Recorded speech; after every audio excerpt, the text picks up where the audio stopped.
Broadcast has been set. Thank you. Call to order. The time is now 5:00 p.m. I would like to call to order the October 19th, 2022 Policy and Governance Committee meeting. Good evening. Thank you to everyone for being here. I am Judy Mickens Murray, the chair of the Policy and Governance Committee. I'm an at-large representative on the Board of Education. We will now have introductions of committee members, starting with board members, then administrative staff, correct, board staff, and board legal counsel. So can we start with a board member, please?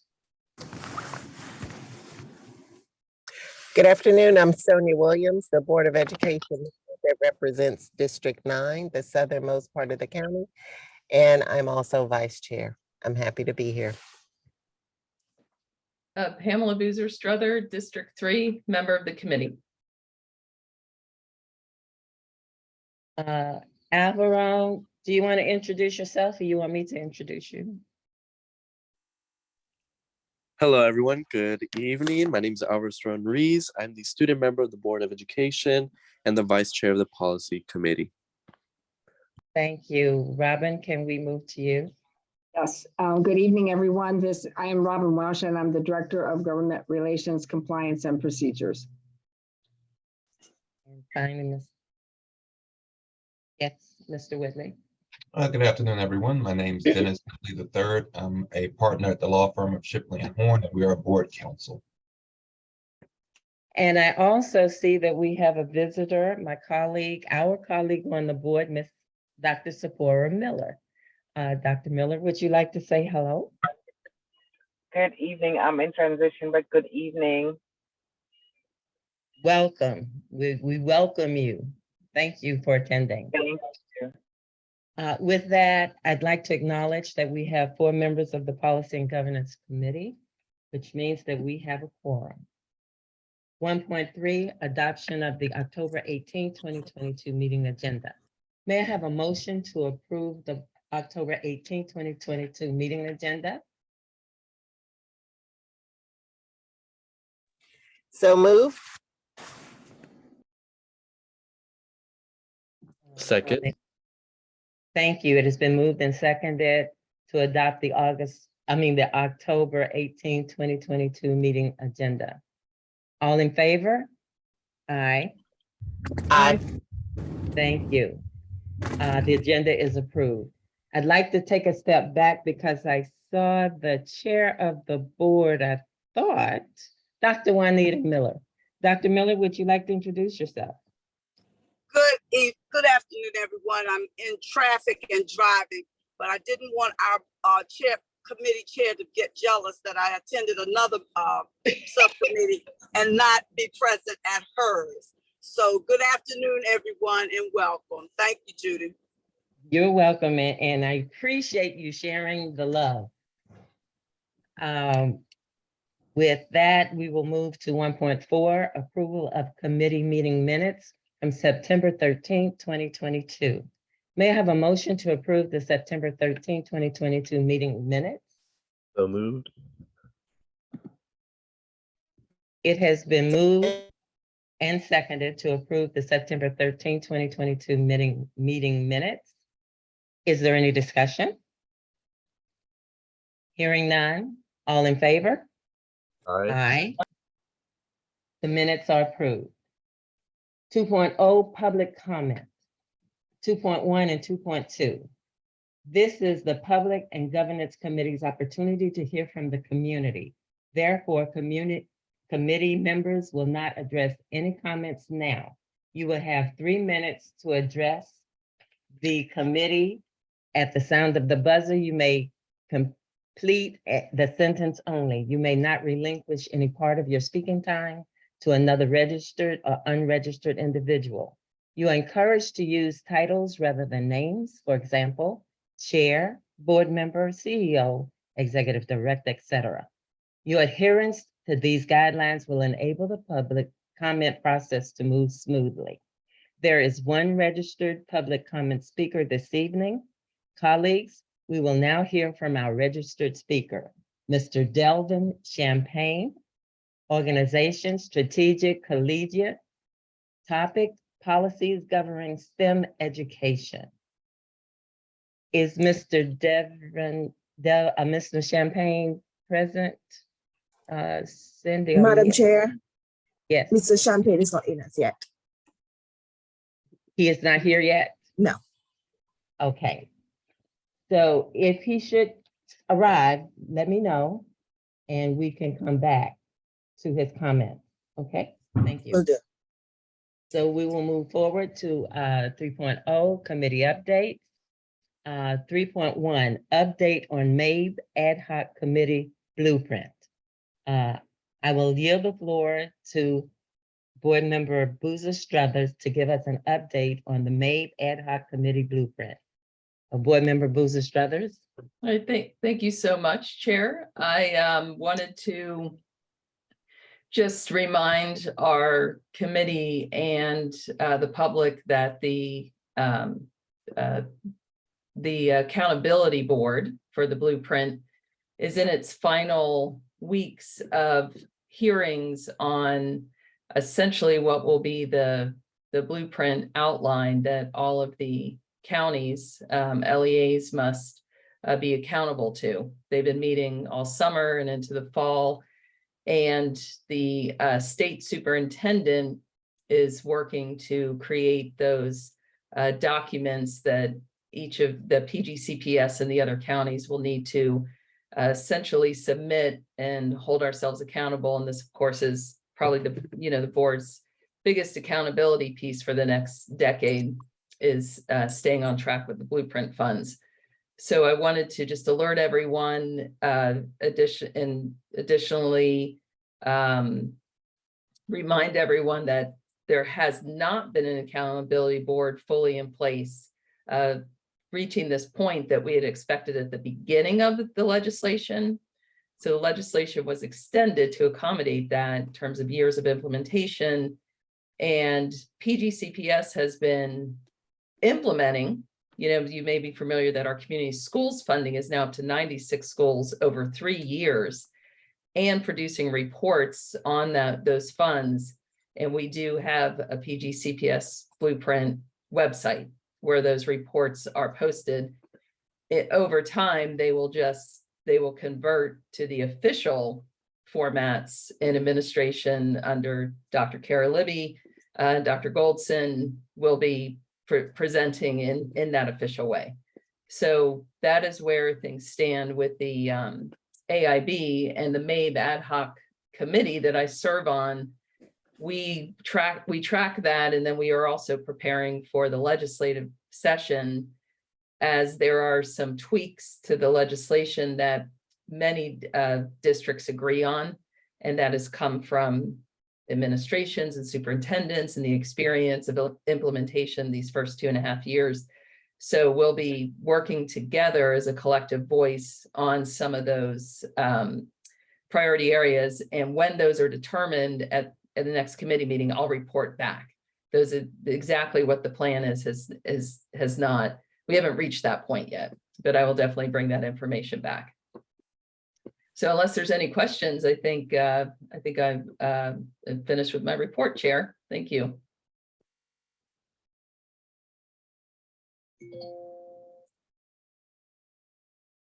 Madam Chair, you're on mute. Committee members, do you have any questions of Board Member Boozer Struthers? Well, seeing none, I would like to thank you, Board Member Boozer Struther, for taking on this task of keeping us informed. I look to you as the resident expert. I give you that title because I know that you know a lot about what's happening in the blueprint, and you've been very gracious in sharing your knowledge with us. The one question I have is on the board website, are there links to the information that you have posted on that website? And if not, Dr. Miller is present, and maybe we can ask that we have those links posted. Yes, So in terms of PGCPS, the pgcps.org about PGCPS blueprint for PGCPS is the website. Blueprint for PGCPS funding for programs, initiatives, and facilities. This is the main landing page. And then there's a button to view updates to Blueprint for Maryland's Future, the Kerwin grant. And these are produced, by Dr. Libby's office, and under her direction. And of course, she'll be reporting to us on a regular basis soon as well, and has been in front of this committee. And there's, each of the priority areas. There's the college and career ready by 10th grade. That's what we've been calling, this high school tracker, which is, part of the blueprint. So every student is seen much more individually and where they are in their high school programs and on-time graduation, the 4-year graduation. Pre-kindergarten expansion, which of course, I think we've talked about quite a bit around that the money's coming and we need the physical seats in schools and new centers, as well as, of course, the field of higher education, educating interested teachers who want to be pre-K teachers. And of course, the community schools program has its own separate deep section on the PGCPS website that tells you all the schools, some of the priorities, and each of these schools is experiencing needs assessments and responses to those, and of course the mental health supports and the full funding for a full-time practitioner. And now, so all of this is available and tracked on the website. Again, the URL is pgcps.org /about -PGCPS /blueprint for PGCPS, and you could get to, all the various reports in the programs. Okay, that would be great. And maybe it could be helpful if we had a link to that site on our page. Many folks come to the board site instead of going to the PGCPS site. So if we can minimize phone calls, emails by putting that link to the PGCPS site, that would be great. So I will leave that to Ms. Adeline to work it out with Mr. Joe Day. Thank you. Moving along, policies for discussion. There is one policy for discussion today. 4.1, policy 0108, code of conduct, basic commitment. I will yield the floor to Mr. Whitley to give us an overview of policy 108.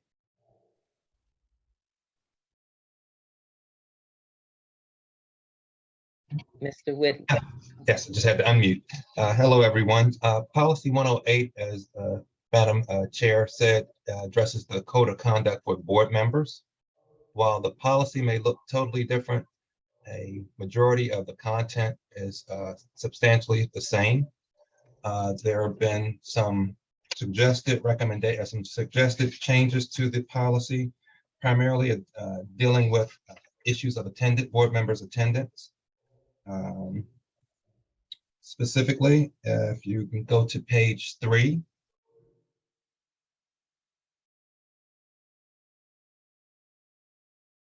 We've added a requirement that there is a 24-hour notice if someone's going to be absent from a meeting, unless there's an emergency. So that's just basic respect so that we can make sure that there's a quorum. And if there's not going to be a quorum, we know well in advance so that we don't have to waste board members' time or board resources. If you go to page 4,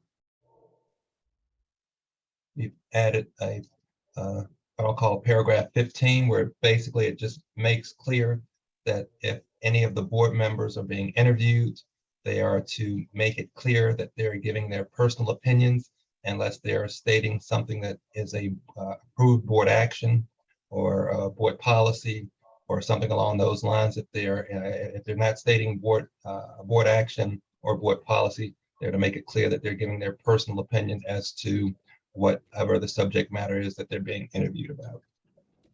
Excuse me, Mr. Whitley. I would like to ask Dr. Miller, I see your hand, but I would like to ask that we wait until after Mr. Whitley has finished, and then we'll Nope. enter. No problem. I'm driving. I just put my hand up so I'll be recognized. Okay, yeah, I will as soon as he's finished. Thank you so much. Okay, Mr. Whitley. Oh, thank you. If you were to go to page 6.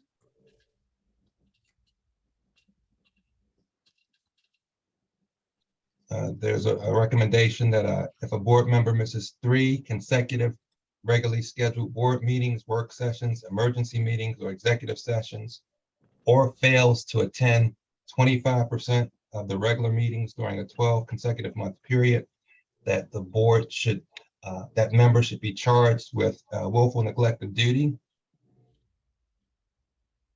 And that would be accomplished by the board chair filing charges with the state board and asking that they be removed.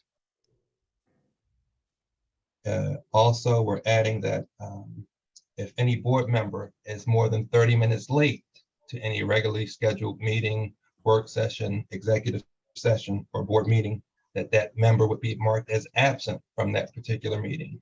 Again, this is just trying to make sure that board members are in attendance and prompt to board meetings, again, so as not to waste other board members' time or board resources.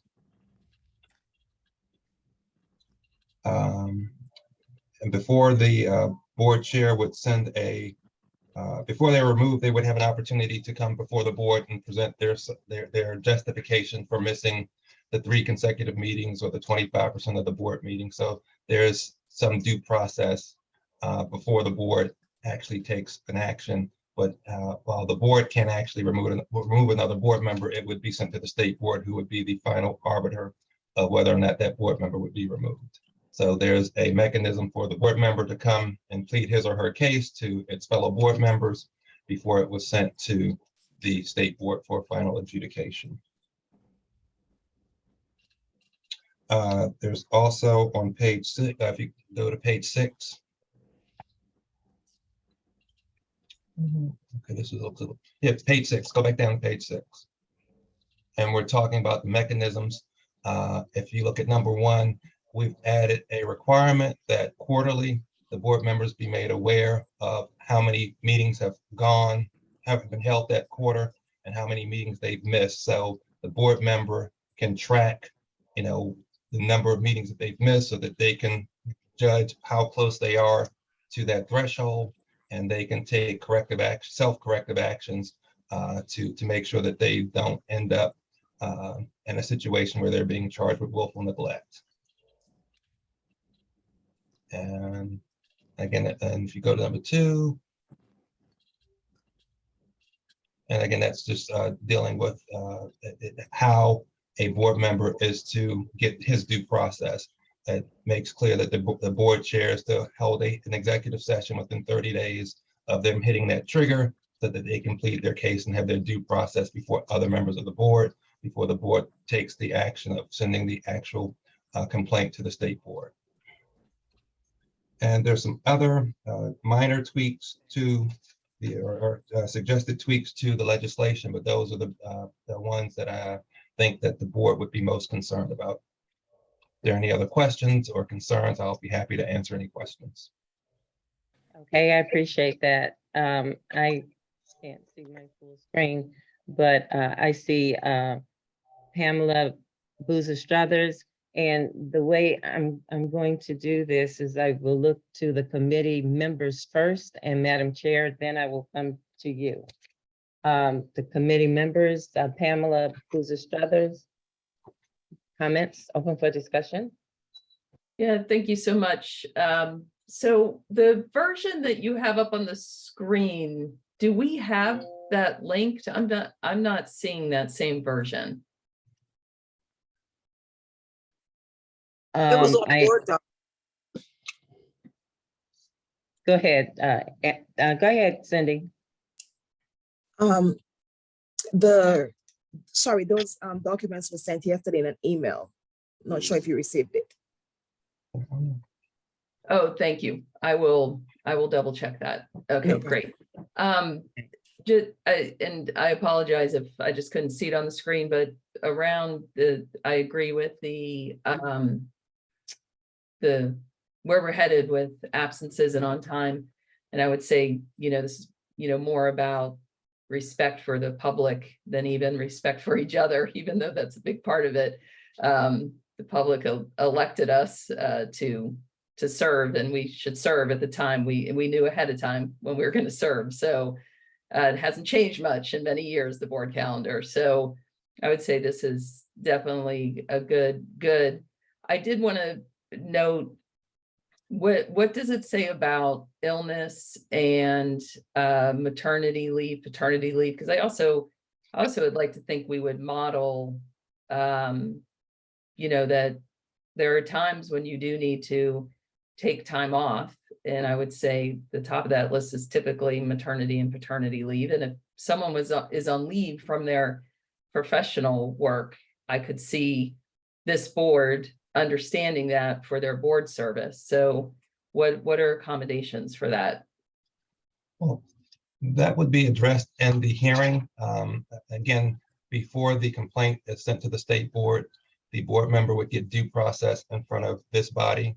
And, if they came in and they said I was on maternity leave or paternity leave, or I had an illness that caused me to miss, 4 or 5 meetings in a row, or 32% of the meetings, this board would be able to listen and weigh, the evidence and determine whether or not that was reasonable justification for their actions.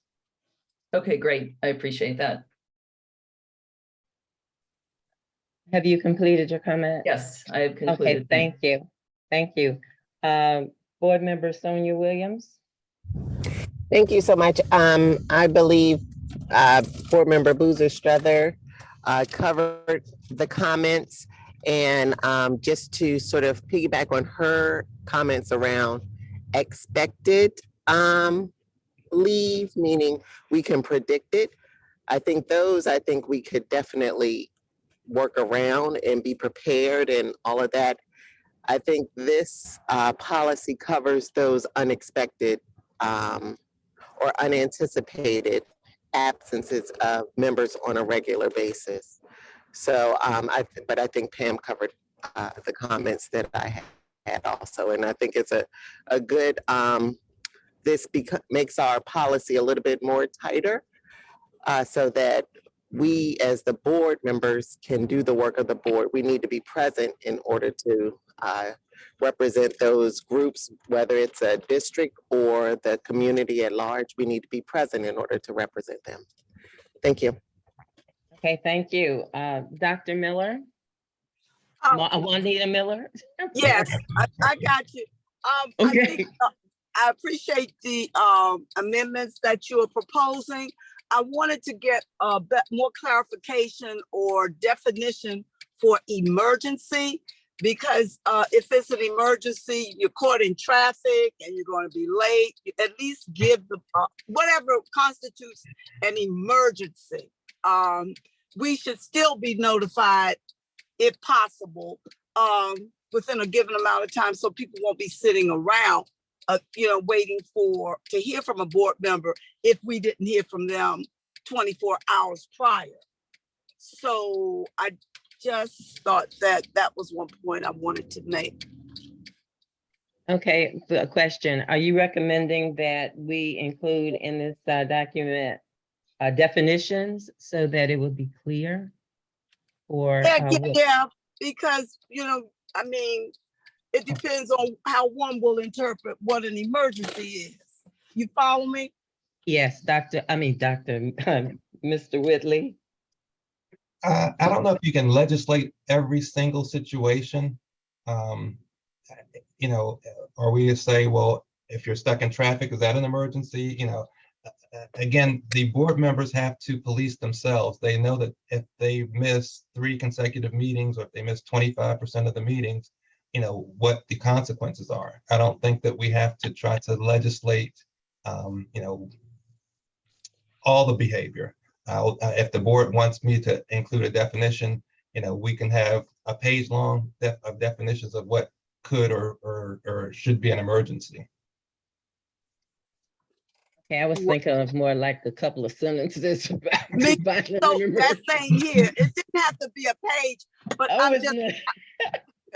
I'm just saying that, we've already clarified that if you're going to be, even if you're going to be, out, you got 24 hours to let us know.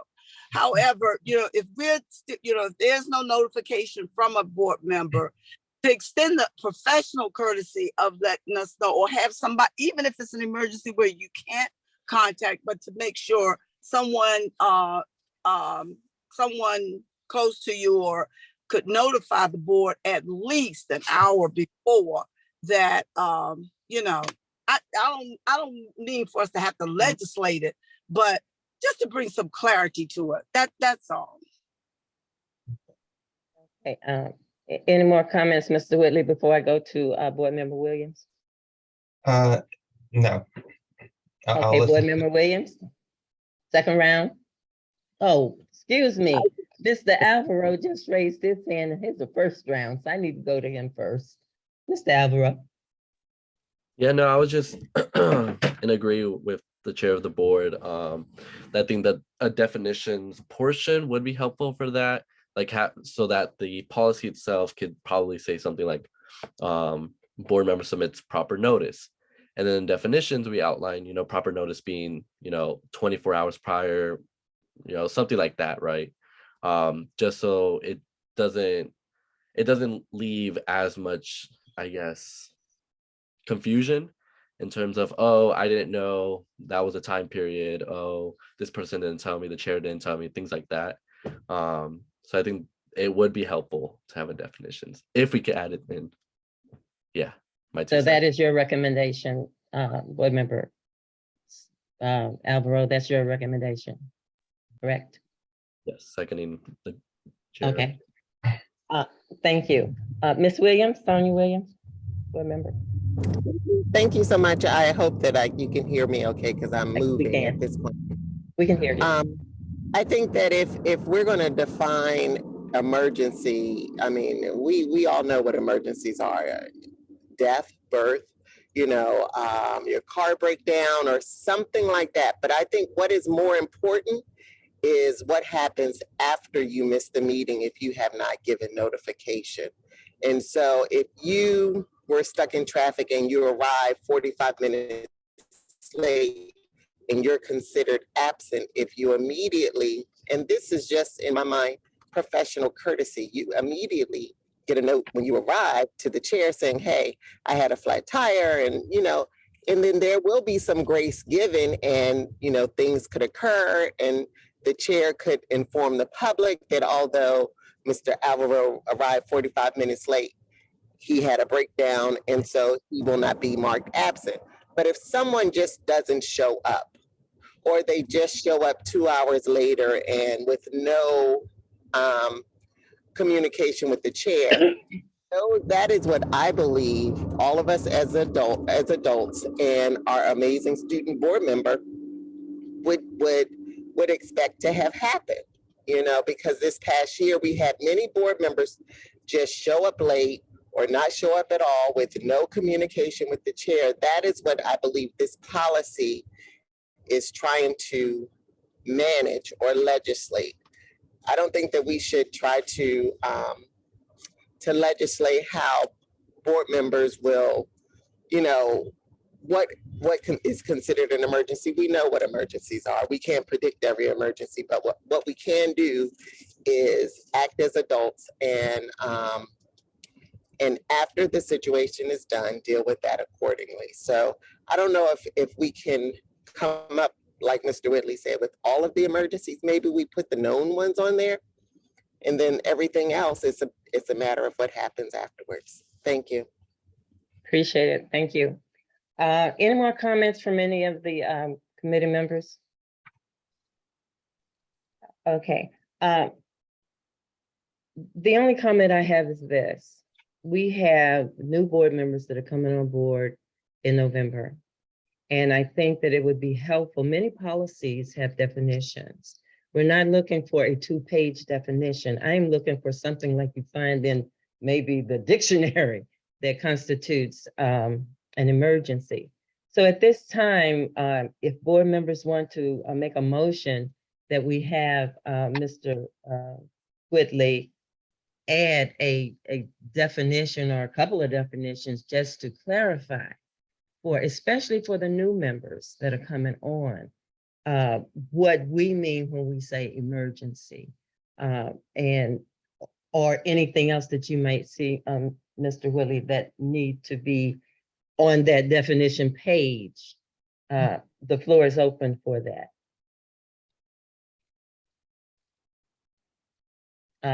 Yes, Vice Chair Saron Ruiz.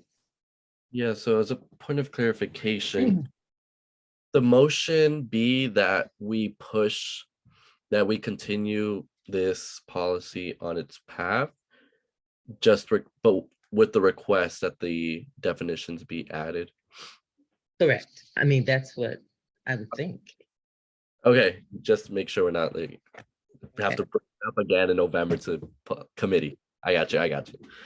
Okay, so oh, Dr. Miller has a. Well, Dr. Miller has her hand up. Yeah, I Miller? might, thank you all for your patience with me. And as I said, I didn't want Miss Judy to get upset that I didn't come. No, on you're an meeting. ex officio member, but okay, go ahead. On that last page of 108, the number 2 is blank. Go to the I was trying to try to do this on the phone, and it's page it's the last page. Yeah, there it is. I see it. Number 2 is And blank. number 2 is vacant. I mean blank. So Right. that was one of the things. There were a couple of other things that I saw, but I'll be glad to give them to you in writing. They were, they were minor. Yeah, right. And I noticed that too, Dr. Miller. So yeah, I noticed that number 2 was blank, and I'm was going to ask Mr. Whitley, is there a reason for that? But there must be. Well, there was previously a section 2 that was taken out after conversations with the CEO's office, and I guess it wasn't. I'm not quite sure how this particular document was edited, but it was something that was taken out, and number 3 would just move up to number 2. Okay, so if we decide to move this document forward, all of those cosmetic things will be taken care of, correct? Yes. And Anything that's else, most of Dr. what Miller? I had was mostly cosmetic. Okay. Thank you, Ms. Welsh. Robin? I was just There getting you on go. mute. I wanted to point out though, because this was just a discussion item, this has not gone to the CEO. When Mr. Whitley said the CEO's office, it was actually Office of General Counsel that made a review, but it has not gone yet to the CEO because of the expectation that you all might make more additional changes before we actually send it to her. And your policy 9340 says that she has to have the opportunity to review and provide any legal or operational information or recommendations or whatever. So we still need to do that before it gets moved forward. Okay, so with that said, Vice Chair Saron Ruiz, we can't move it forward, so we still have to hold it for another month, and we have to push it to November. But it does not stop us from entertaining a motion around the definition, if that's what we want to do. Thank you, Robin.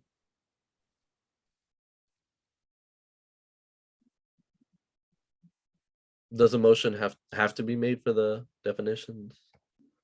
I don't think so. If Mr. Whitley will accept our comments and act accordingly. Yes, I've heard the board's wishes and I will act accordingly. Okay, then. So I'm with you, Vice Chair Saron Ruiz. We will move along with the understanding that Mr. Whitley will take under consideration. Excuse me, I see a hand up with Ms. Welsh. Ms. Welsh, you have something else you want to say? I apologize for interrupting, but in the definition section, do you want not just the definition of emergency, but anything that might be questionable that people might Yes. want understanding about. Okay. That's what I'm looking for, because that's what I think especially new board members may need. Okay. Okay. Ms. Adeline, you want to say something?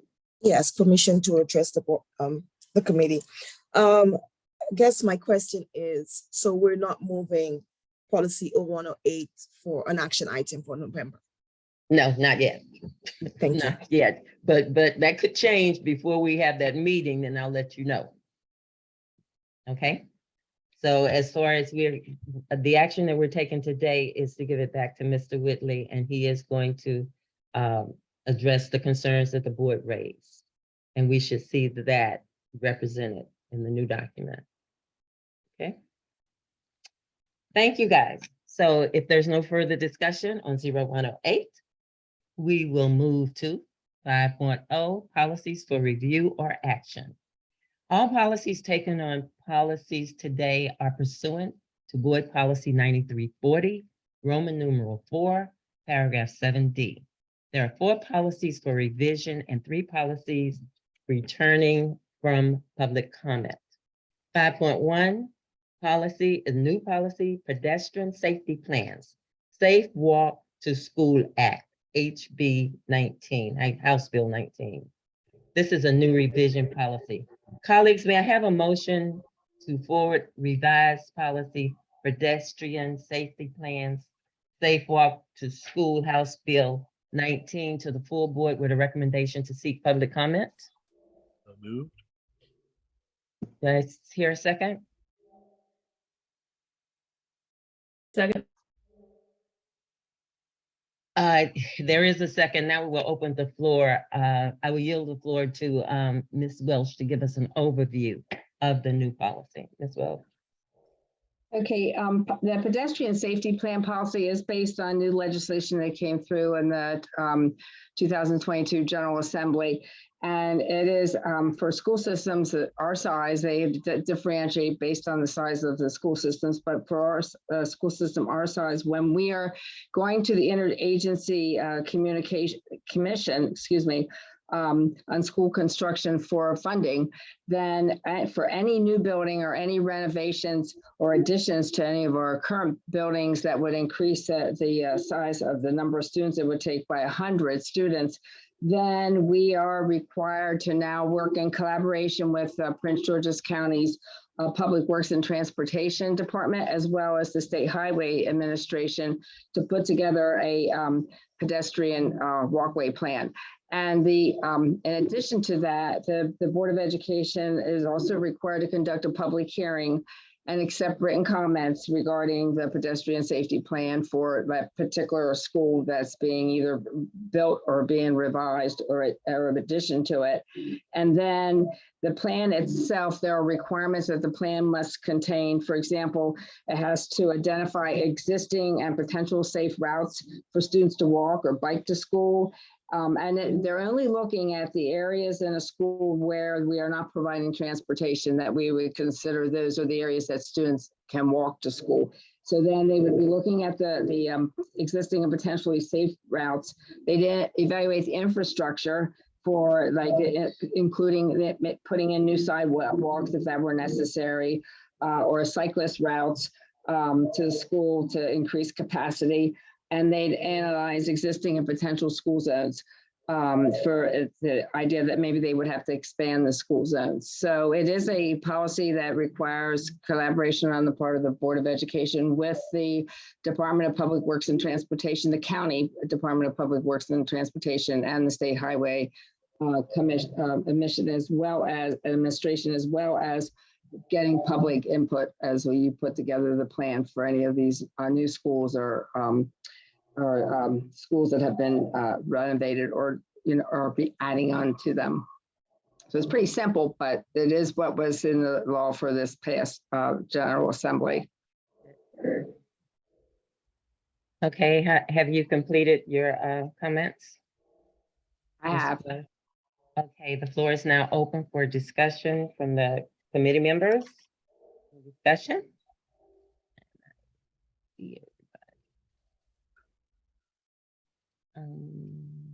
Cindy, I need to see the full board. Can you remove the policy? Thank you. Any comments from any of the board members? Seeing none and hearing none, I will call for the vote. All in favor of sending this policy forward, let it be known by saying aye. Aye. Aye. Aye. The motion passes. Thank you, colleagues, so much. 5.2, we're moving on to the next policy, 5.2, policy 10120, system oversight. It's a new revision policy. Colleagues, may I have a motion to forward revised policy 0120, system oversight, to the full board with a recommendation to seek public comment. So moved. Second. It has been moved and seconded. I will now yield the floor to Ms. Welch to give us an overview, followed by a discussion of the committee members. Okay, this policy is a policy that it was revised back in 2000, or was amended, I guess, back in 2007, but it was adopted in 2008. But I think what's critical here, and I'm just giving you a little bit of background, is that back in 2013, the state legislature passed a series of bills that picked up as now educational articles 4-401, 4-402, and 4-403. And it lays out very specifically for Prince George's County the role of the Board of Education as well as the role of the CEO. And if I did go do a little bit of research, I went to the fiscal and policy note of that bill when it was passed originally to find out a little bit of understanding about what they were thinking when they passed the bill. And really, the whole goal was to enhance the authority of the CEO and to make sure that it was clear that the CEO was responsible for the day-to-day management of the system as well as the oversight of all the fiscal aspects of the running of the school system.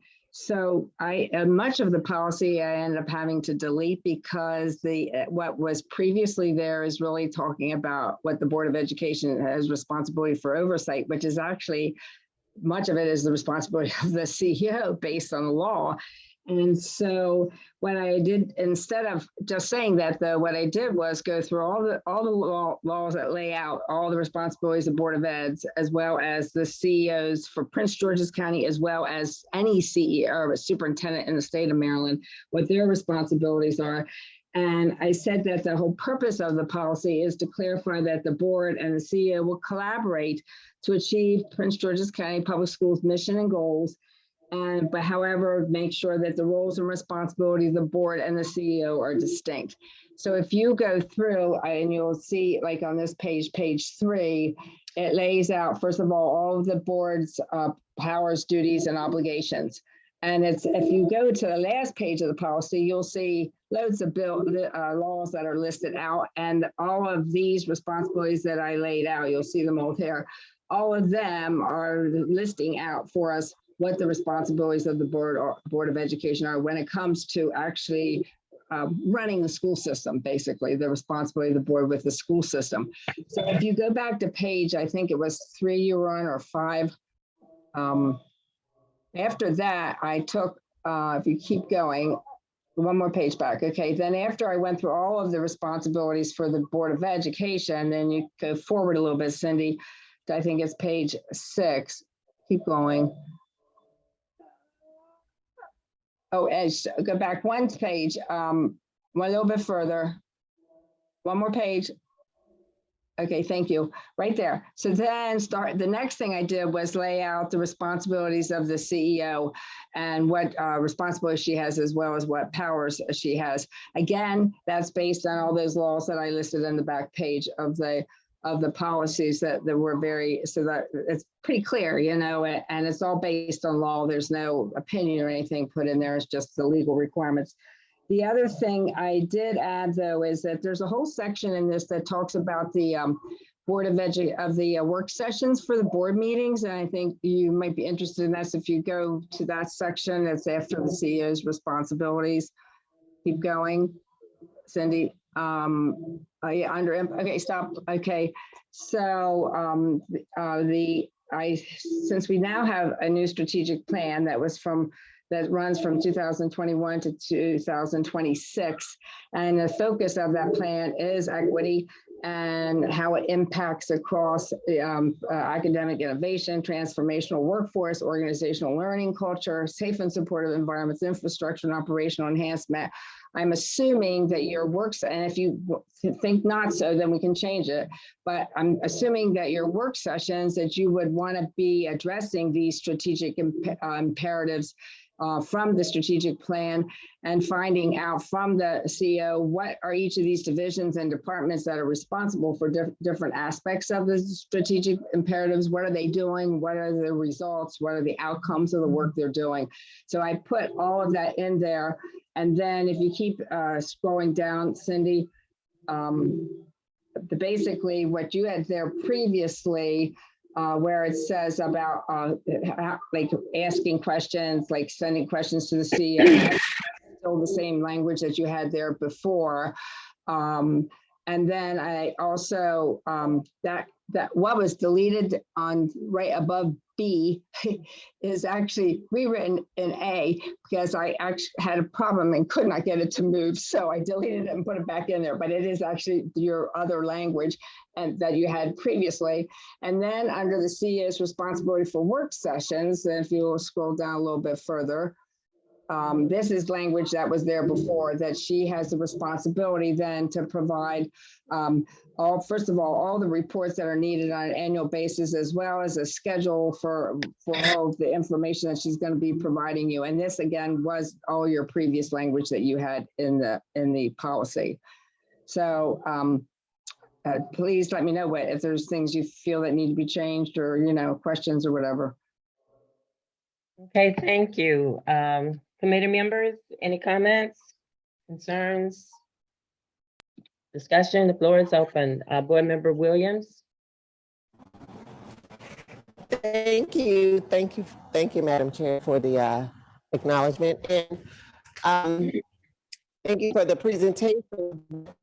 My question is around the ability to come back and modify this policy. Previously, we had. Okay, excuse me, Sonia, you're breaking, Sonia, you're breaking up a little bit. Can you position yourself in the car? Yeah, I'm actually standing. Yeah, there's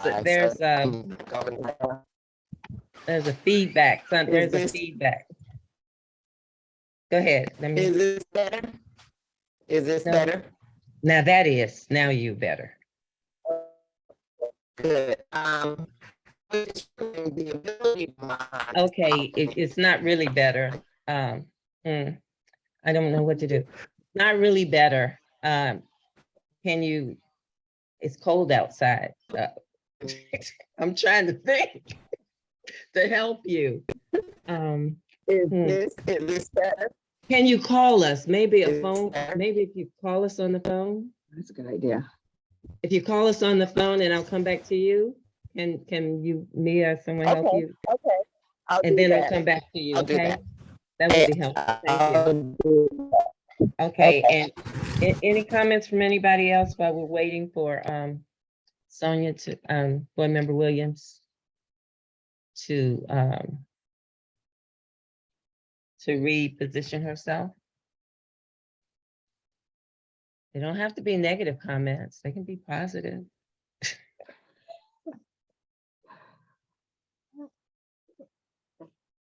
Well, I appreciate the work that you have put into this, Ms. Welsh. I really do. And I read the entire document. I won't comment specifically yet until after I hear from Board Member Williams, but I can tell that you spent some time on this document, and I can tell that you researched a lot, and that is appreciated. So let me see. Well, let me know, Mia or one of you, when you think, Sonia. I'm trying to see if there's something easier we can do and come back to this one. Okay, let's move to policy 4112. This one should be easy, and we'll come back. Okay, Mia, or let me know, Ms. Adeline, when one of you have Sonia on the phone. Policy 4112, appointment of personnel. Revision policy. Colleagues, may I have a motion to forward revised policy 41112, appointment of personnel to the full board with a recommendation to seek public comment. May I have a motion? So moved. Second. It's been moved and seconded. I will yield the floor to Ms. Welsh, and at the end, we will open the floor for comments by the board, by the committee. Okay. Madam So Chair, Yes. Madam you Chair, have I just wanted you to know I'm on the, Okay, but I'm on the excuse me. participant side. I don't know if they could pull me up. Well, we can hear you. Can you address what you wanted? Okay. Okay, they will let me know. So when you guys, Mia or Cindy, straighten it out, let me know, and we will go forward with Ms. Welsh giving us an overview of the policy 41112. Ms. Welsh? okay. Yes, okay, policy 4112 was up for review back in August. And after we had discussed it and gone through it, board members, Mrs. Murray, requested, would it be possible that we broaden the breadth of the policy so that it not just picks up administrative supervisory staff, but her specific question, could it pick up the board of the board's staff?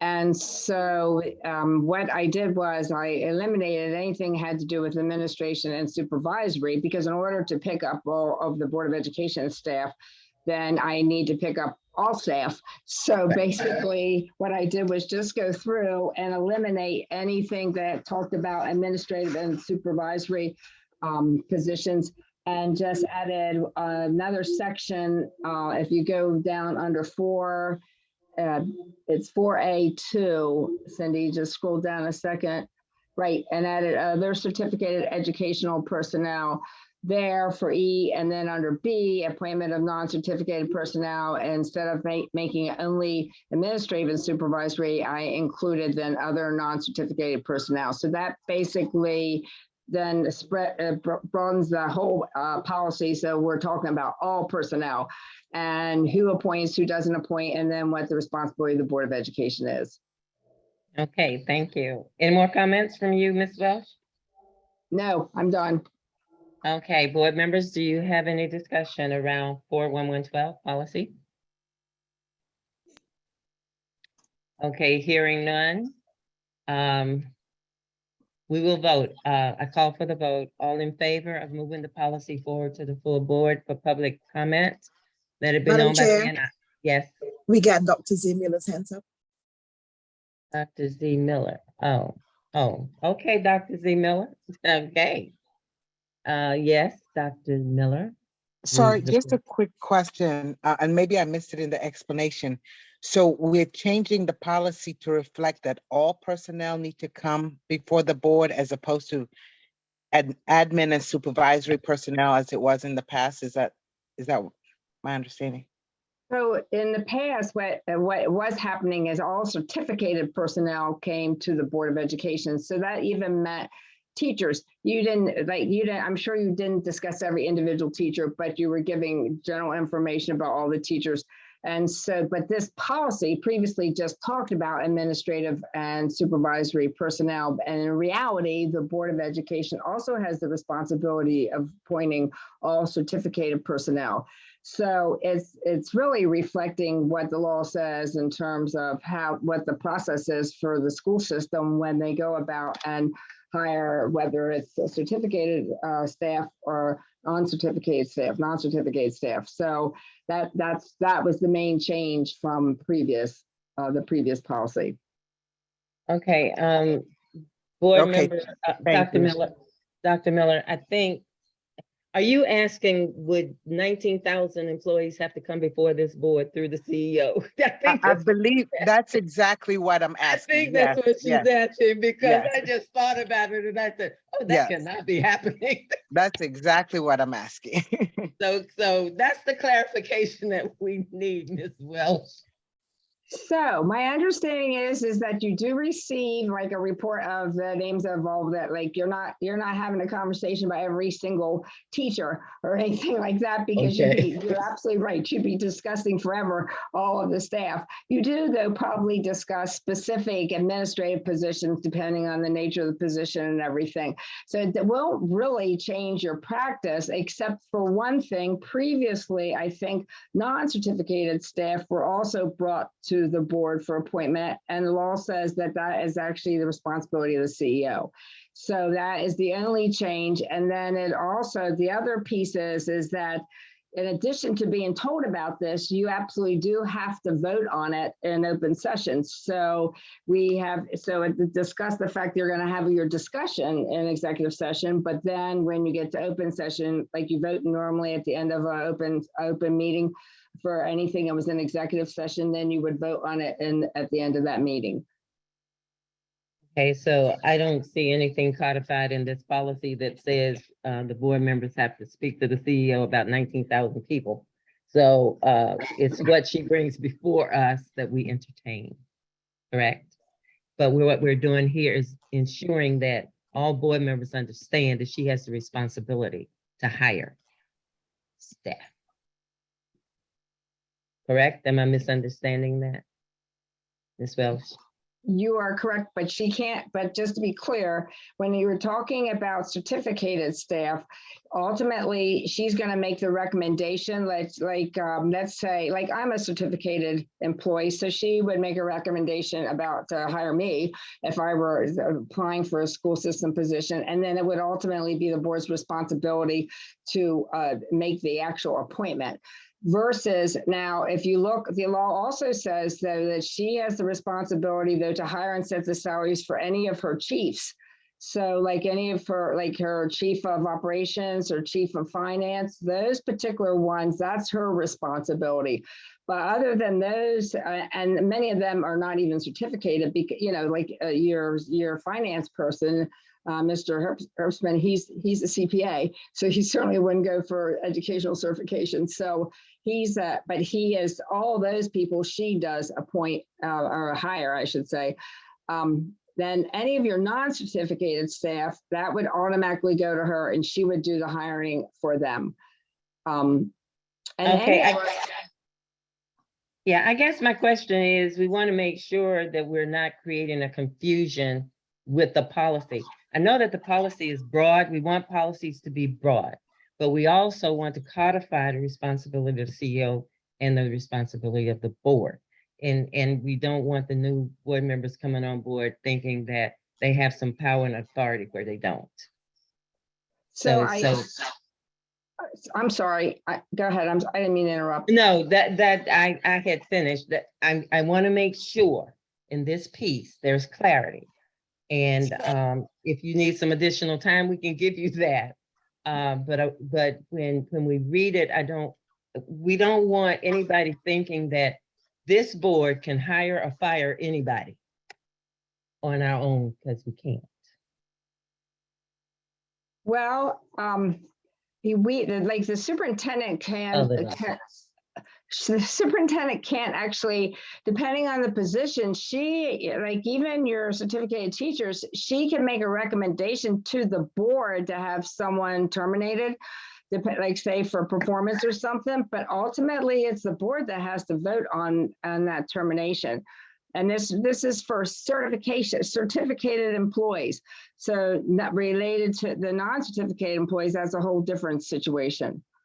Okay, so I'm trying to bring clarity, and maybe I'm just creating more of a more confusion, but let's just talk it through. We have staff that works for us in that board office. Correct. We do not, as board members, have the authority to recommend hiring or firing. Maybe some input on some personnel documents, performance or something. But all of that other personnel requirements rest with the CEO. Am I correct? You are correct, because they are all of those staff are non-certificated. So she absolutely hires them and Okay, not the board. that's the clarity that I needed. So as long as that is in this document, I'm good. I'm okay. So, all right. So hearing no further, any more comments? Anybody? One Go ahead, comment. Robin. I will let you know there is an administrative procedure to this policy. So once, as we move through the process, we will be making revisions to the administrative procedure, and we can make sure that that procedure lays it out more, like the steps of it more clearly, and that might be helpful also then. Yeah, that would be helpful. Thank you so much for providing that information. So are there any more comments? Hearing none, then all in favor of moving policy 4112 to the full board for public comments, let it be known by saying aye. Aye. Aye. Okay, thank you. The policy passes to move forward. Have Permission we to- found Sonia yet? Yes, ma'am. Okay, then let's go back to, okay, remind me, Cindy, where was I? What policy? 5.2. Thank you, 5.2. Okay, policy 0120, system oversight. Okay, Ms. Williams, you have the floor. Sonia, you're on mute. Can she hear me? Guys. I can hear you, but I don't know how to unmute myself on the phone. Oh, there you go. I can hear you now. Go ahead, you're good. Okay. So my question was around the ability for this policy to be changed again. There was I believe that the policy was a little bit clear on the division between the work of the board and the work of the CEO before, and somehow that got changed. But I think I'm wondering if having the laws that Ms. Welsh said was included in the policy helps us to keep it so that the policy, if we have a change of the board that want more power, could switch it again. And so I'm wondering if having those laws in close proximity of the delineation of the work of the CEO versus the board, if that would be enough information so that the policy could not be changed, at some later date. Because clearly the board can make a decision on the recommendations of the actions that the CEO is doing and how the school system is operated daily. But the board, no board, based on how we the amount of work and input and actions that we take in the day-to-day operations, would ever have the ability to make good, thoughtful, long-term decisions on this board. What I'm trying to do is keep the politics out of the education and the operation of the schools. Okay, if are you finished with your question? Yes, ma'am. Okay, I will just jump out here and say this. All policies, unscrupulous people can always figure out a way to change.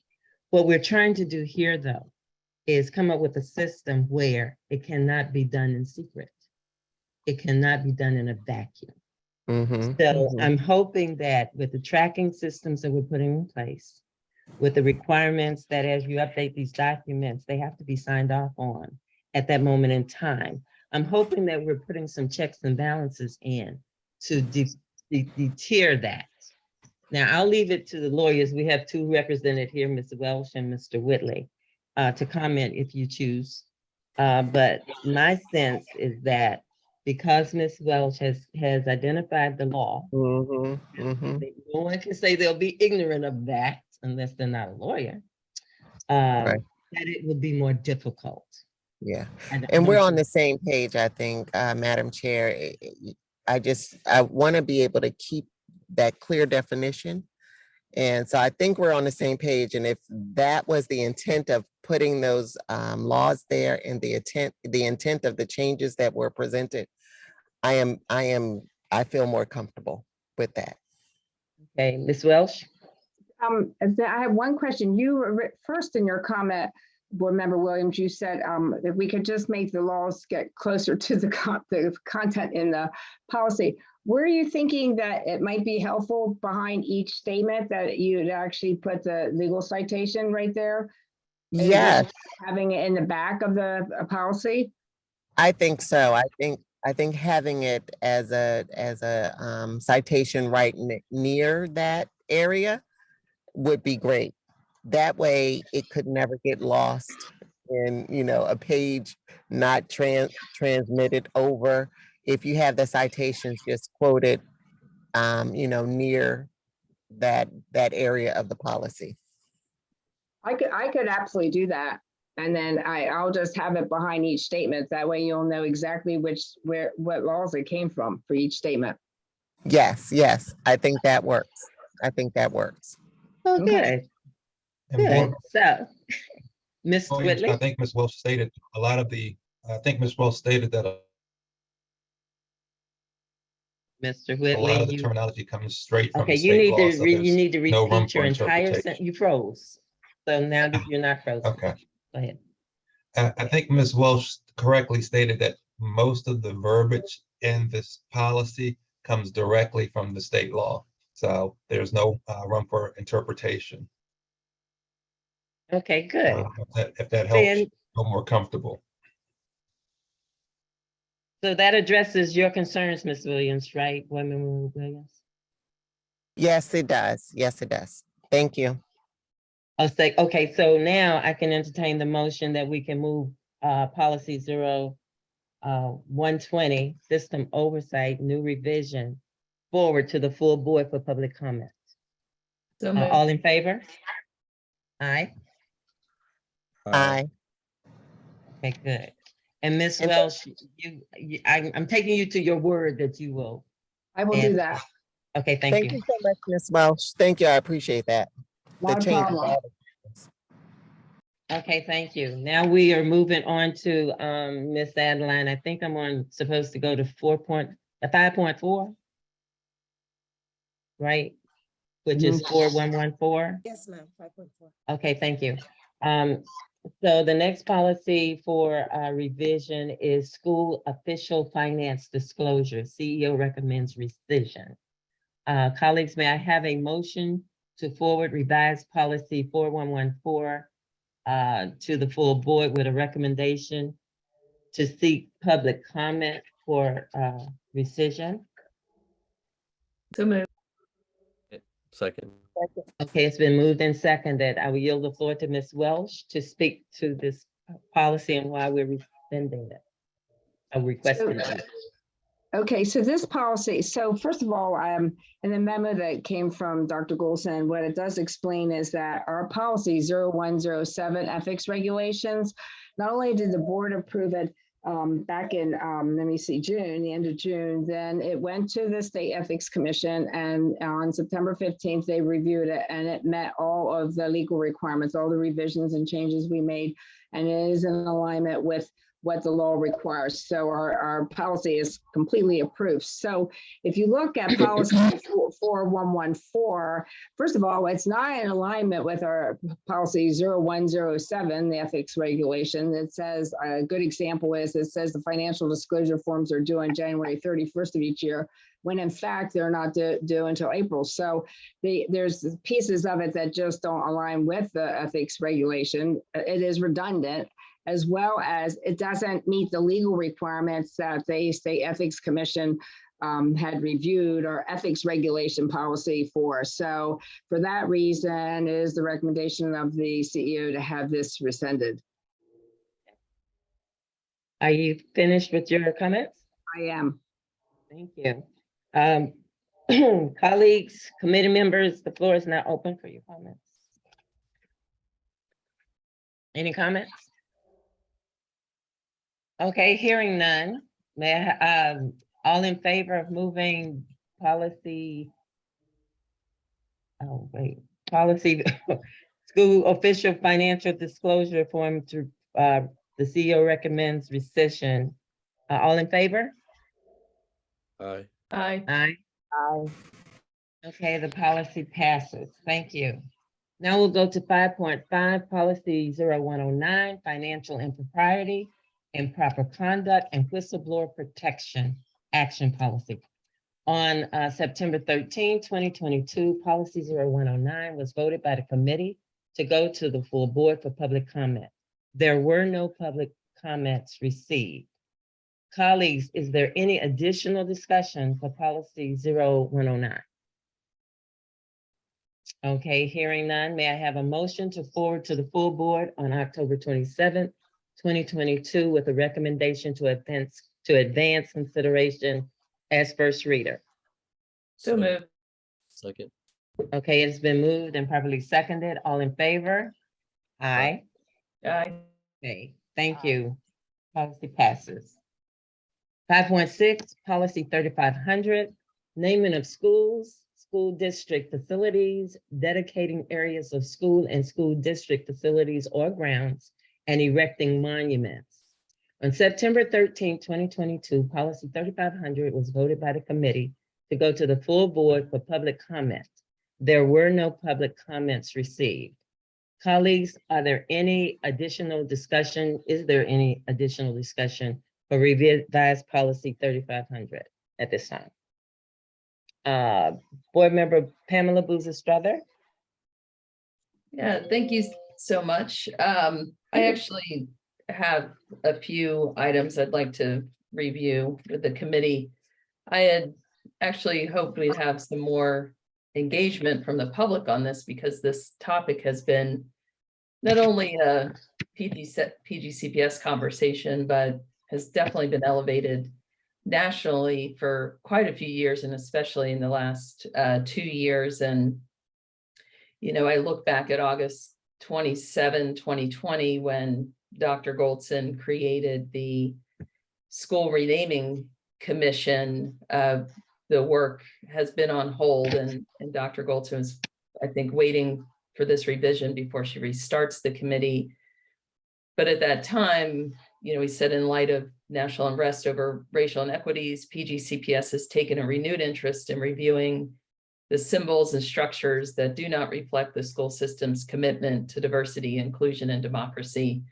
And I think that, you know, we need to hold on to that as we look at this policy and revisions going to the full board. With that, I wanted to note that I want to go to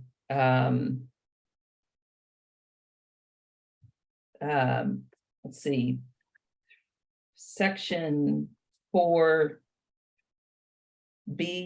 renaming process, number 1, new schools, consolidated schools, existing schools. And I would like to propose that the language be changed to deceased or living individuals, and to cut historical figures. So it would be deceased or living individuals who have made significant contributions. That is one proposal that I would like to discuss. And seeing my time is running out, I would also like to discuss the section 4A, new schools, consolidated schools, the committee membership. I wanted to make sure that we address issues around imbalance of power on these committees, around when we say to staff members that we do not have staff members, say a principal and a staff member who reports to them, and also the PTA may not exist. So we need to say, or a parent leader, if the school does not have a PTA, PTO, PTSA. And the third is if we want to codify that the CEO may or will establish a naming commission that represents the diversity of the PGCPS student body and is responsible for section 4F and research and recommendations of individuals. I see I'm out of time, so I'll probably need a second. I don't think I'll need a second round. Those are my 3 points. Okay, but the last point that you made, help me to see where the information about this commission is. Well, it's not in there. And I'm Oh. in light of the fact that Dr. Goldson had established a school renaming commission in August of 2020, do we want to have in policy, and this is where I want help from our legal team, that the CEO may or will establish a naming commission that represents the diversity of the PGCPS student body and is responsible for section 4F, research and recommendation of individuals. And I'm purposefully limiting it to individuals, not the other 2 categories. Okay, so if I'm understanding you correctly, the language is not in this policy as I'm looking at it today. Correct. Okay, so this is something that you're proposing to be added to the policy. Yes. Okay, and even though we've sent the policy out for public comment, you're proposing that we go back and start over again, writing this policy? Because my understanding is that this policy came as a recommendation from the CEO. We visited, the committee visited this policy, I think it was at the September meeting. And now after the public comments, now the board, you're asking us to add something. First, before you answer that question, I want to go to Ms. Welsh and let her speak to why wasn't that included, or was it ever intended to be included? This commission that Board Member Boozer Struthers is referencing. Mainly because I didn't know anything about the commission, so that's why it was not included in the policy. But I did, at our last meeting, you all asked me to do a little bit of research. And one of the things you asked me to do was to look at other policies across the state, and to the first comment that Board Member Boozer Struther had related to living or deceased. And so I did do that research, and just I will just tell you what each of these counties have in their policies as far as living or deceased. So Baltimore County, Baltimore City, and Montgomery County all say that the buildings that new buildings, or naming any building, or even renaming, have to be named after deceased people. Anne Arundel County says that they must be also named after deceased people that have been deceased for at least 3 years. And Howard County doesn't mention deceased or living. They just say after people who meet the criteria of what they have. Baltimore City and Baltimore County have also in their policies talk about, which is similar to ours, is where the proposed policy is that when you're talking about a component of a building, a school or a school facility, or any property of the system, then it can be named after a living person. So and that's the main ones I looked at, because they're sort of closer to us in size than the other systems.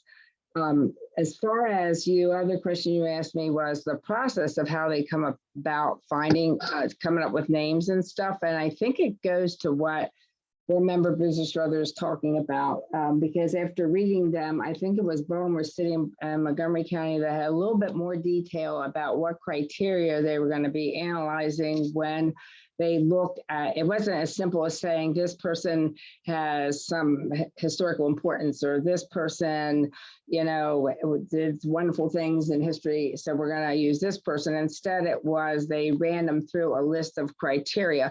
And I think it goes also to what the county did when they did their completed their work, their task force work. And they have a whole category where they actually give a rubric you score it from when you're looking at specific names. So I think, and correct me if I'm wrong, but I'm thinking that is what you're asking, that it becomes a little bit more objective from the standpoint of having these criteria set up, and then you research the person's history or whatever and identify, do they meet the criteria, or there have been things in their past, because the counties actually talks about both the what you want to see in someone, and then also behavior or conduct from that person that maybe you absolutely would not want to have a school named after. So you're evaluating on both ends. Is that sort of what you're talking about, Board Member Boozer?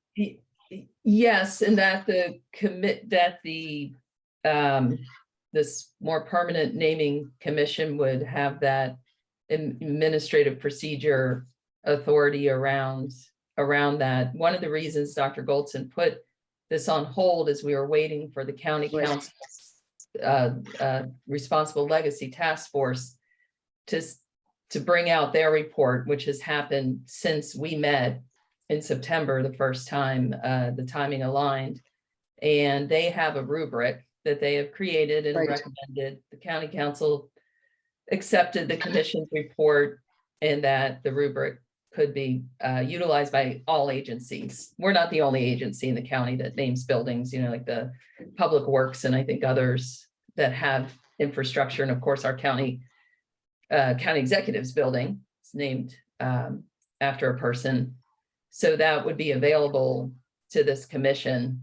I'm not getting that specific about how the commission does its work, but that would certainly be, I think, an administrative procedure, that's the whole point. If it's doing the research and recommendations, that it should have either using the responsible legacy task force rubric or its own. And I would see that under the discretion of the CEO. And may I ask one other question, but are you also then thinking, because I know this policy has a language in it, it talks about you want engagement from the community when you're making a decision about naming a school, like in a particular school district, you want all the community members involved in the process. So that process would continue, but then when they came up with names, then they would actually take those names have them analyzed or whatever by the commission to make sure it met those criteria. Is that what you're thinking? Exactly, that the commission is there for this research and about individuals, and that's where I think our safety procedures come in around naming, of why I'm not worried about living or deceased, because I think that is where there's that opportunity. And of course, the reason I think we need to have living is that I think in some of our students and families do not see themselves reflected in what who has been determined as important living or historical figures, and that diversity will not be achieved without the opportunity of looking at living role models. And so that's behind my thinking there. But that this standing committee would provide those guardrails, guidance, and could research ahead of time. I mean, I guess I also would like to see that there's research ahead of time of appropriate role models, of exciting role models, that when names come up, that there's a placeholder, where that name could potentially come to a naming process, so that it's like a bank of names that have already been researched and identified, and there might be many different school communities interested in that name. So I think there's multiple ways this could go. I think what Dr. Goldson was originally doing with the renaming commission was to bring the appointed group together, which she had appointed at the time, to determine which current names of buildings needed to be renamed based on this criteria of that one sentence I read around symbols and structures that do not reflect the school system's commitment to diversity, inclusion, and democracy. That being the driving reason, that the work of that committee, then the administrative procedures around this policy 3500 would then do its work, but the renaming commission, was part of that process, but the administrative procedure would still be what we have in the policy here, that you have your community-based committee decision-making. You have your community-based surveys, that's all already outlined. So I have a question. Board Member Boozer Struthers, are you saying that this commission should be reflected in this policy? That is where I'm asking about even that term may or will. I'm not. I'm looking for that. Where is it? That's what I had. I'm looking for the may or will. Where is it? No, I'm Not in the policy. I'm proposing a revision. I'm proposing a new. Okay, now sentence. that clarifies it. So you're sentences. proposing, after we go to public comment, now to revise it, then we have to go back to public comment. Am I correct? You are Everybody? correct. Okay, Yes. so Yeah. I after I hear from the rest of the folks on this committee, I have. But I didn't get to answer your question yet about why now. I brought this up in September. I clarified that we wanted the public to see this version before we brought our full thinking and discussion. And this is why my understanding of how we revise policy, do new policy, is that the committee members keep an open mind until we get public comment, and then we dig into our full experience and outside of the public comment experience, which of course we've had a lot of lately on this particular issue, that informs our thoughts about the policy. So Okay, if I'm wrong about that process, I could have brought all of this forward in September. None of this is new. I think the challenge for me now is that we had public comment, and I guess there were no public comments. The other challenge for me is when Dr. Golston sent this policy forward, if the commission was important to her to be a part of this process, why wasn't it included? So those are two distinct questions for me, because when I look at a policy, I'm looking at it on the recommendation from the CEO for what the CEO wants. And I'm looking at it also with the basis of why we're moving in a certain direction. When I looked at the deceased versus the living individuals, I remember having that discussion. And I think if we're going to change some things now, then we need to continue. We need to have that discussion. Because if we're going to say to the public that we want to consider living folks, then we also need to look at the legacy of those living folks. And if at some point in time that living individual gets into some kind of criminal whatever, something that is not conducive to children emulating in the past, in the future, then what do we do about that? So I just think that if we're going to change the policy, then we're going back to square one. Then I would ask Ms. Welsh to go back to Dr. Golson and to make sure and see what she wants included in this policy, considering what Ms. Boozer Struthers had put on the table. I'll go to Vice Chair Alvaro Serrano Ruiz.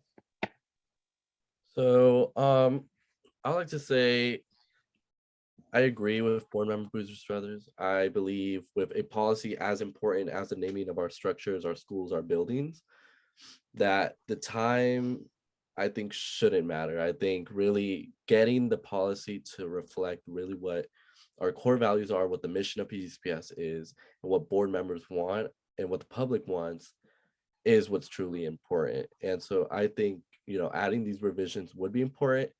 And to the piece about living individuals, two of our schools, well, one of them currently, I believe, is named after a living person, and one other one will be built, Sonia Sotomayor and Barack Obama.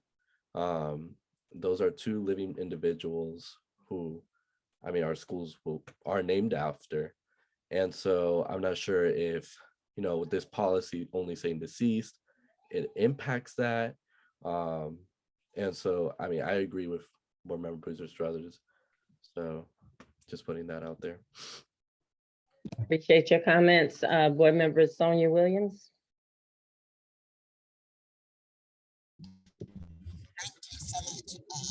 I think they both reflected my thoughts as well, that if we have to spend the time just to get it right, let's do that. So I am okay with us sending it back just to confirm, and then we will, we'll see what the outcome is. The policy will not be implemented until the beginning of next fiscal year anyway, so we do have some time to do that. So I'm okay with Okay. us sending it back just to make sure that Oh. everything is included. I'm good with that. Okay, then there's a consensus. What I would ask for, Board Member Boozer Struthers, could you put your request in writing, please? And send that request to Ms. Welsh with a copy to Mr. Whitley and all members of this committee. Okay, Ms. Welsh, we need to send this policy back. Okay, like we haven't started it. That's Okay. fine. So we're starting from the beginning. Let's get it right. Let's ensure that the CEO and her staff are looking at all the concerns that Board Member Boozer Struthers had raised. Let's ensure that if we're going to have a commission, the impact or no impact on the public standing committee, if they're not all in the same, and I'm sure they're not. And then codify somewhere in that policy the authorities. If you're going to have a committee to come together, put some names out there, and then we go to a commission after the fact and say, you can't use any of your names, or are you going to codify in the policy or in an AP, how that process will work so that we're not wasting anybody's time. Okay. You understand? And if you don't, feel free to call Pam and feel free to call me. Okay, we can have further discussion, but the policy is going back. We're starting from square one. Okay, so just note that, Ms. Adeline, in the minutes, that we are starting this policy over. Madam Chair, Yes, should a vote be taken? if you believe that a vote should be taken, we can take a vote. Yeah, you're right. You know, that's why I love you. You have done a great vice chair. Keep me straight. Yes, we need to have a motion that we, are we tabling the policy? What are we doing? We're sending the policy back. You're gonna revise, you're gonna do additional revisions to it. Okay, so the motion would, okay, Pam, I'll let you make the motion since it's your request. And I'll Well, write. I just had more discussion. I did want to note that the policy already has a statement about the board being able to remove a name at any time based on this basic criteria. It's already in there if you want to look at it.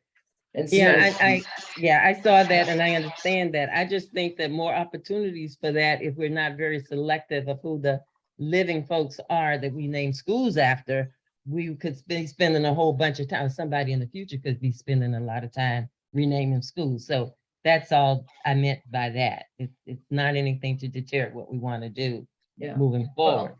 So I mean, I think we move forward, I think the CEO and her staff needs to consider that. So we need a motion though. Let's entertain the motion. I also think deceased individuals clearly could be just as likely that you find something later, but I also I do want to return to this discussion of when we bring forward these substantive changes, because I truly thought that the public comment period was a period where we then, what I thought we were doing is like I said, that we were keeping an open mind, and then we would reflect upon changes that we wanted to suggest. So like I said, I would like at some point for us to just make sure that we as a committee, are kind of clear on that, because like I said, I would have I would have sent it back. I would have asked for it to be sent back the first time. So I just want to close that, and then I would say I'd like to make a motion for us to continue revisions of this policy for review. And if that needs to be stated in the official way we do that, please say, someone can correct me. You want to make a Okay, so the motion? motion, I'm sorry, go ahead. You want to make a motion to revise the policy consistent with the conversation that we've had this evening. Thank you. Right. I'd like to make a motion to continue to revise the policy with the conversation topics we've had this evening. Okay, so there's a motion on the floor to revise policy 3500 with the conversations that we've had during this meeting, October 18th, 2022. Is there a second? Second. Okay, good. Okay, if the motion has been moved and properly second, all in favor say aye. Aye. Well, first, is there any further discussion? Yes, Ms. Wells. I would, not about the policy, but when we finish the conversation, could we have just a discussion about the steps in terms of when the committee is making changes to a policy and then when it should go to public comment? Because I think 9340 provides pretty much clarity on how that process should work. It goes to the question that board member Strother brought up. Okay, Ms. Adeline, you have a comment? Oh, I'm sorry, I just had one question about who seconded the motion. I think it was Alvaro Thank you. Serrano. Okay, and Madam Chair. okay, Mr. Jose Newsom. Thank you for letting me address the committee. My suggestion would be that you postpone consideration of the motion until the next meeting. And in the meantime, ask member Pamela Boozer Strother to submit her motion to amend the policy in writing. It'll make it easier for board staff to accurately reflect the changes she's proposing, as opposed to relying on a generalized discussion we've had there this evening where people have said things that are sometimes inconsistent with what they've said before. It's very difficult to get clarity in a discussion, and it's a lot easier if it's in writing. Just a suggestion. Okay, and I appreciate your suggestion, but the motion is to continue the revision, and it doesn't have an end time. It's just to continue it. So I think we can entertain the motion tonight for because we need to do something or table the policy. We just can't leave it hanging. So I would like. And Madam Chair, Yes, sir. I don't think moving forward with the motion that doesn't foreclose board member Boozer Struthers from also sending her request and in writing to help facilitate this for the board staff. Right, and I appreciate that. And I thought that I had already requested Ms. Boozer Struthers, board member, to submit something in writing to Ms. Welsh and to all of the board members. So I think we're all on the same page with what Mr. Newsom has asked, except we're going to entertain the motion tonight so that the public will know why they're not going to see 3500 being revised anytime soon. So let's finish with the motion. All in favor? It's been moved and properly seconded to move to oh, now I forgot. Okay. Moved and properly second to revise the policy 3500 based on today's October 18th, 2022's discussion. And so all in favor say aye. Aye. Aye. Okay, and I hear you, board member Williams. We got it. Okay, now since we finished with that discussion, I think we also, as a committee, well, maybe I'll save that to my end of the meeting comment. So I'm gonna make myself a note. Comments. about policy changes. Okay. So next we have 5.7, policy 5113, student attendance, absence, and truancy. On September 13, 2022, policy 5113 was voted by the committee to go to the full board for public comment. There was one public comment received.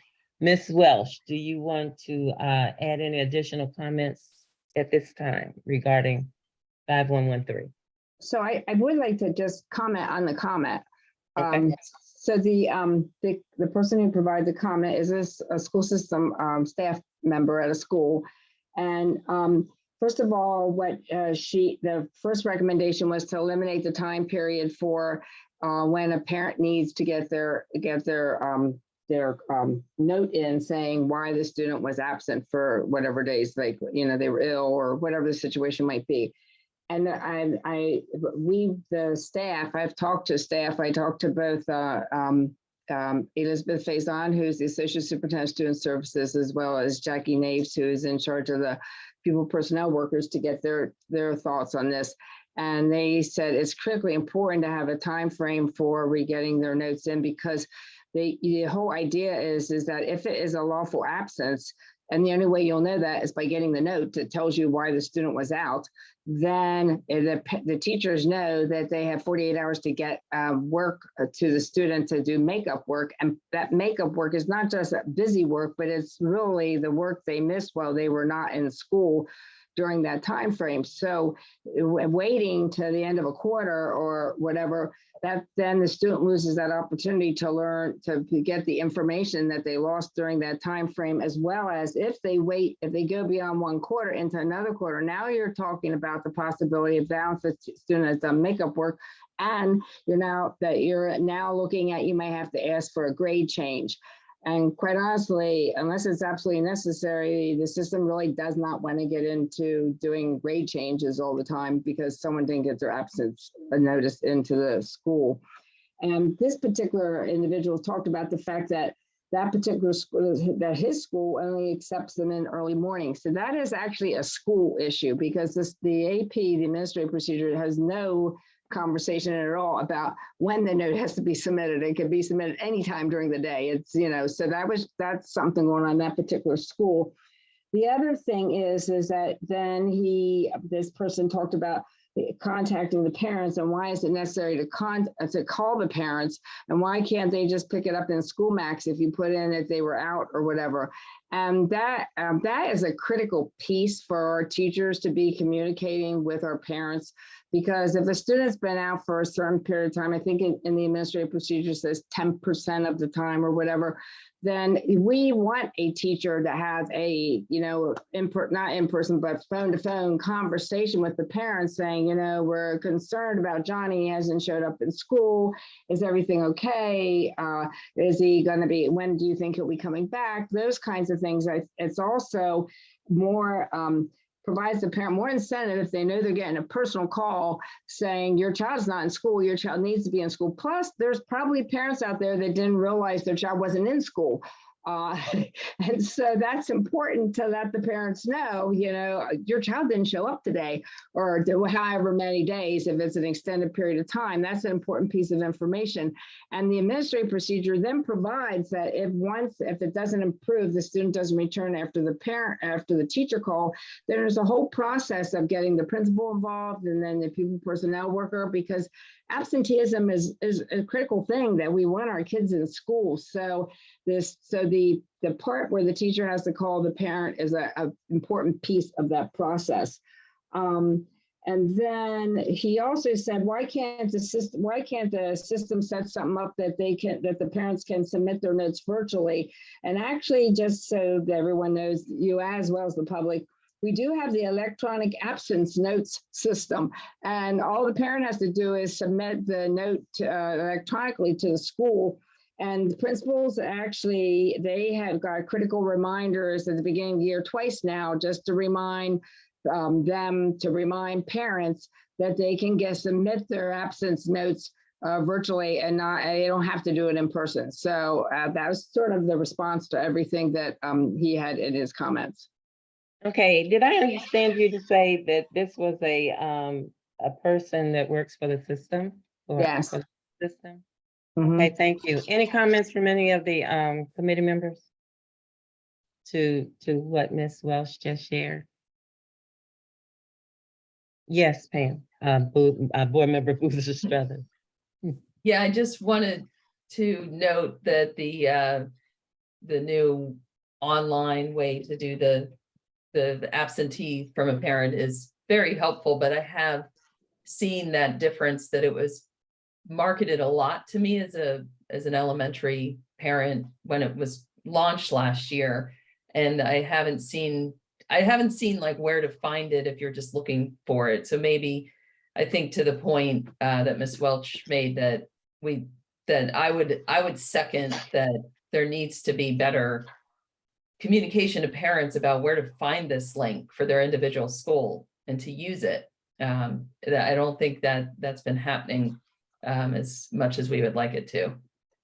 I can take that back to student services, who's responsible for it, so that they can address it with the principals, and maybe the system itself can come up with something that can be put on the website.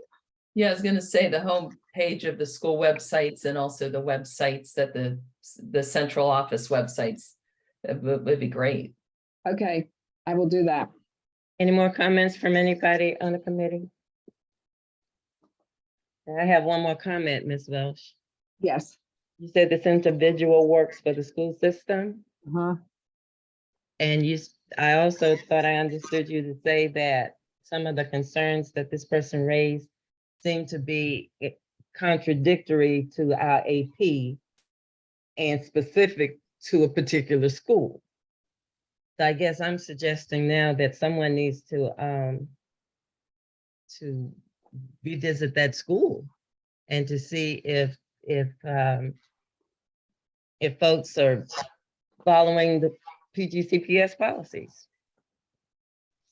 You don't have to tell us the name of the school, but that's just a thought. No, I'm not gonna name the That's school. just a thought. That's just a thought. You know, looking at systems oversight, we all want to follow policies. And with this being the policy committee, we want to ensure that the personnel is following the AP. Okay, so just a thought, food for thought for you to take back. Okay.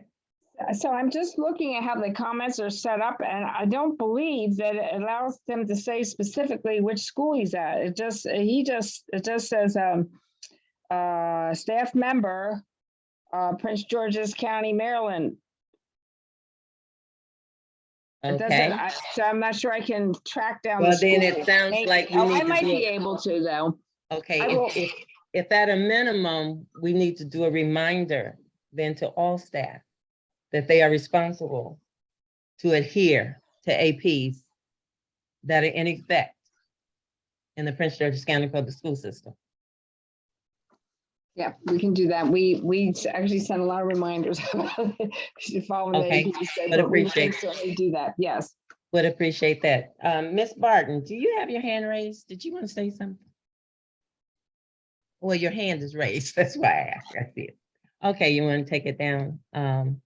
So moving right along. Thank you, Ms. Welsh. Welcome. Any more comments from any of the board members on policy 5113, student attendance, absence, and truancy? If not, all in favor of sending it forward as a first reader, let it be known by saying aye. Aye. Okay, policy passes. Someone wanted to say something? Okay. 5.8 policy sustainability update. On September 22nd, 2022, policy sustainability was voted and approved by the full board as a first reader. The policy will be voted on for second reader by the full board at the October 27th board meeting.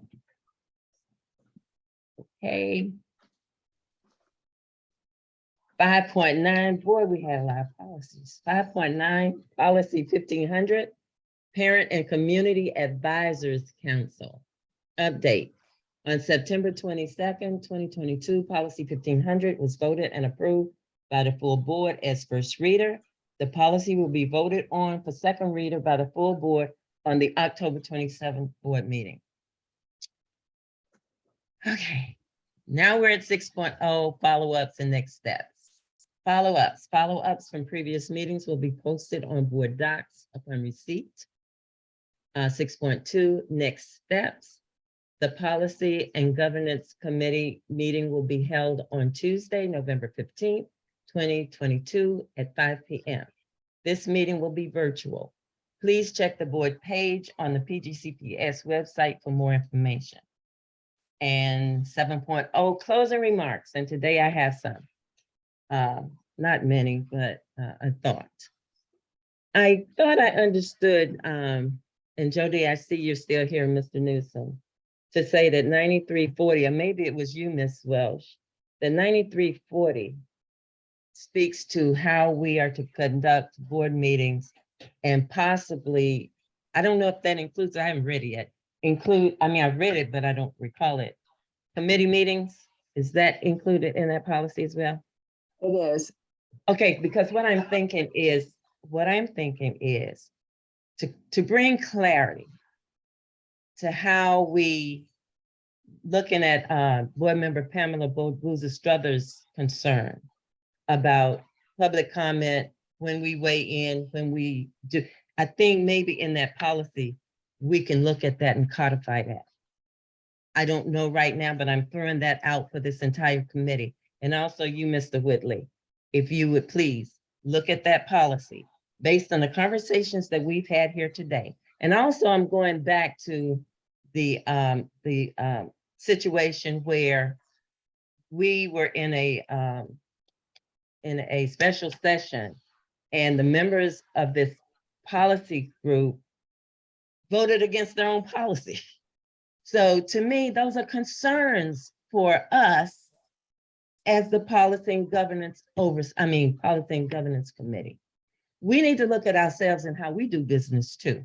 So I kind of appreciate Pamela Boozer-Strother's bringing our attention to, and it's the same policy that we're dealing with, the 3500, the naming of schools. But all of these things came out as we were grappling with what to do in certain instances and how to do it. Even if we choose to change a school's name, it needs to come back through this Policy and Governance Committee. So at least we can put in place those things that we need to put in place in order to make it happen. So I am suggesting that I think 9340 is on our schedule for a month. And I think it might be November, if I'm not mistaken. No, it's not. Permission to address the board, the chair. Yes, please. So it should be 9360 and it's for November. 9360, I'm sorry, my bad.